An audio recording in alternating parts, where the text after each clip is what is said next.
Hello.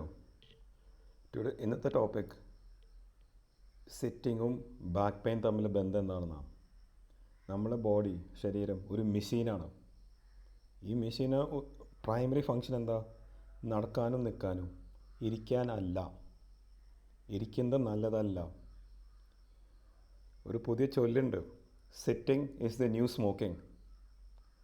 നമ്മൾ smoking ചെയ്യുന്ന പോലെ കുറച്ച് ഹെൽത്ത് ഇഷ്യൂസ് ഉണ്ടാവുമല്ലോ, സെയിം വേ സിറ്റിംഗ് അങ്ങനെ തന്നെ. പ്രഷർ, ഷുഗർ ഒക്കെ വരും ഈ കുറേ നേരം ഇരിക്കുന്ന ആൾക്കാർക്ക്. കാരണം എന്താ? ചെയ്യാൻ പാടില്ലാത്തൊരു കാര്യം ചെയ്താൽ പ്രശ്നങ്ങൾ വരും. നോ നമ്മൾ നിൽക്കുമ്പോൾ നമ്മളുടെ തുടയുടെ ഫ്രണ്ടിലും ബാക്കിലും കുറേ മസിൽസ് ഉണ്ട്. ഈ മസിൽസിൻ്റെ ആക്ഷൻ തന്നെ ടൈറ്റായി നിൽക്കാനാണ്. പക്ഷെ നമ്മൾ ഇരിക്കുമ്പോൾ എന്താ പറ്റുക? ഈ മസിൽസ് മുട്ട് മടങ്ങുമ്പോൾ തുടയുടെ ബാക്ക് സൈഡിലുള്ള മസിൽ ലൂസാവും. കുറേ നേരം ഇങ്ങനെ ഇരിക്കുമ്പോൾ അതിൻ്റെ നീളം കുറയാൻ തുടങ്ങും. ഇപ്പോൾ ഇത് മുട്ടാണെന്ന് വിചാരിച്ചോ, ഈ തുടയുടെ ബാക്ക് സൈഡിലെ മസിൽ ഇങ്ങനെയല്ല നിൽക്കേണ്ടത്, അത് ഇങ്ങനെയാണ് നിൽക്കേണ്ടത്. സോ കുറേ നേരം ഇരിക്കുമ്പോൾ നമ്മൾ മുട്ട് മടക്കിയിട്ടല്ല ഇരിക്കുക, ഈ മസിൽ ടൈറ്റാവും. അങ്ങനെ ടൈറ്റായ മസിൽ നമ്മൾ പെട്ടെന്ന് നിൽക്കുമ്പോൾ പെട്ടെന്ന് ബാക്കിൽ ലോഡിങ് വരും.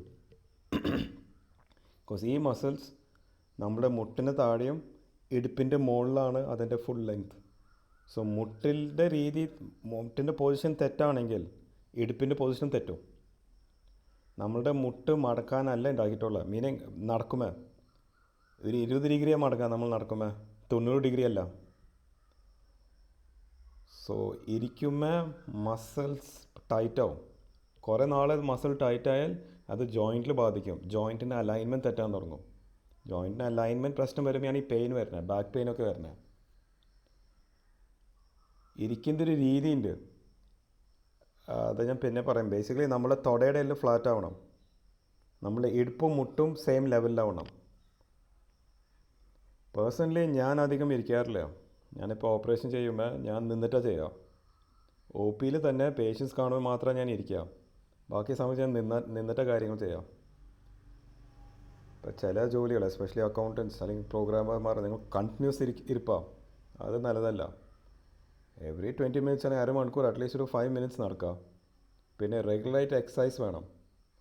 പിന്നെ നമ്മൾ കോർ മസിൽസ് ഇല്ലേ, ബാക്കും അബ്ഡോമൻ, ആ മസിൽ സ്ട്രെങ്തൻ ചെയ്താൽ കുറച്ചൊക്കെ നമുക്ക് ഈ പെയിൻ ഒന്ന് കുറയ്ക്കാം. പിന്നെ സ്ട്രെച്ചിങ് എക്സസൈസസ്.